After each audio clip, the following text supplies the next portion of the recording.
So today I show you how to make the delicious, fantastic Lugaimat.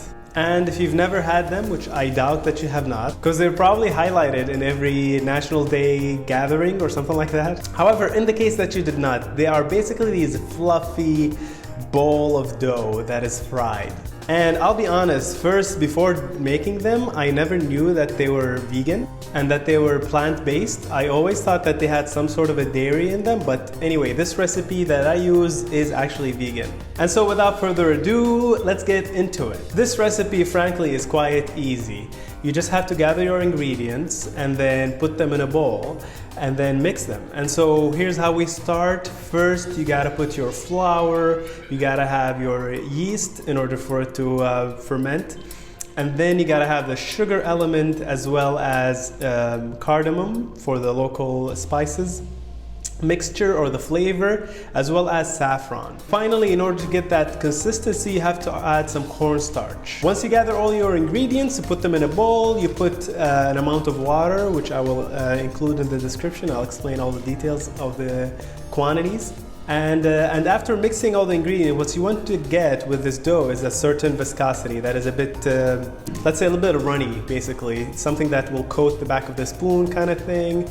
And so this is what you're trying to get. And once you reach that consistency, which is important, you leave the dough for 30 minutes, approximately 30 minutes, because I left it for around 40 to 50 minutes. And what will happen during this 30 minutes is that all the bubbles will start to form, creating this interesting mixture of dough.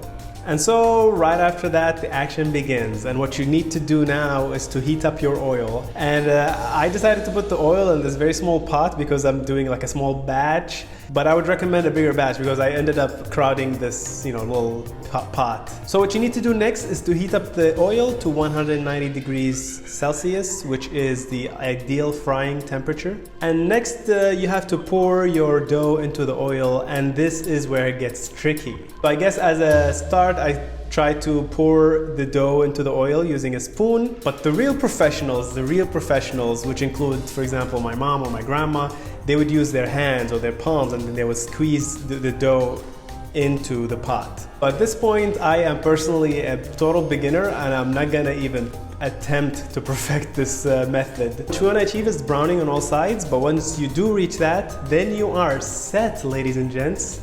You stack up your little bowl of dough, which we call the Lugaimat, and right after that, you pour on top of them the date syrup. And this is just the equivalent of the cherry on top, just bringing all the flavors together, and it makes for one fantastic dessert. I hope you try it out. It's actually pretty simple. I didn't expect it to be as simple as this.